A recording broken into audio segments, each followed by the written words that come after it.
Mide Cash ọmọdé olówó ọmọ ọlọ́jọ́ ìbí òní mo kí ẹ every 26th of June làyájọ́ ọjọ́ ìbí rẹ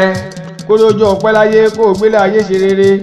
aṣíwájú ni ẹ́ Èdùmàrè òní jọ̀dọ́ lárẹ̀yìn happy birthday to you Ayọ̀mídé ọmọ àlèṣe ọmọ akékaka kọ́lọ́rọ̀ ò gbọ́ bọ́lọ́rọ̀ bá gbọ́ kí ni bàbá wọn fẹ́ ṣe ọmọdé ayé ọlá ò máa yayé orí rẹ lọ ìṣèwú lóko àbígira parò ó kú ọjọ́ ìbí òní o ó ṣọ̀pọ̀lọpọ̀ ọdún láyé ọmọ àlèṣe ní wéṣí nílùú Ìjẹ̀bú Òde Ìmọ̀sàn ni wọ́n tún ti bí ẹ lọ́mọ ìran bàbá rẹ ni ọmọ agbọ́ sásámàsá ọmọ agbóyèyàmọ̀yà ọmọ à ń lébọ̀ lẹ́yìn Jagunlabi lára wájú ọmọ alágbẹ̀dá àdáká ọmọ awórin tún irọ́ bó o fínà ráì lágbẹ̀dá ló ṣeun bó o fínà ráì lágbẹ̀dá ló ṣeun fínà bẹ̀lẹ́nà ráì lágbẹ̀dá ọmọ awórin tún irọ́ Mide Cash Ayọ̀mídé ọmọdé olówó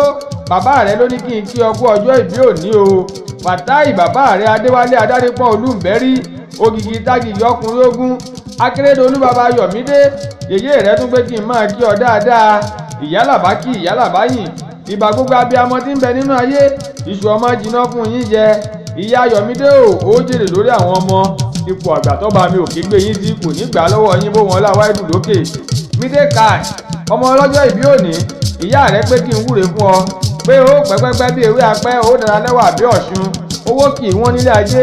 iyọ̀ kì í wọ́n nílé olókun òjòṣù ẹ̀rún yan kò ní kọ́ máa lápọn ọmọ àpọ̀pọ̀ ọ̀pọ̀ aṣọ ọ̀pọ̀ ẹ̀wù jìkìjìkì lọ́rùn ọ̀pẹ nítorí kájírí ọmọ rẹ̀ ó má bàa tú Ayọ̀mídé o àṣírí rẹ̀ ò ní í tú láéláé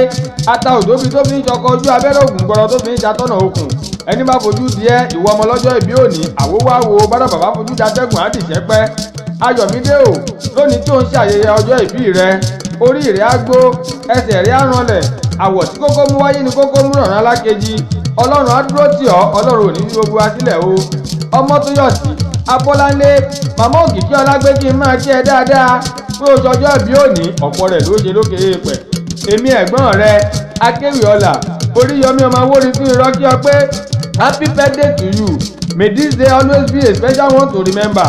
another year another new place that great more money into your wallet just like fine wine hope you grow better with the years long life and prosperity ìgbà ọdún kan ní láṣẹ Èdùmàrè.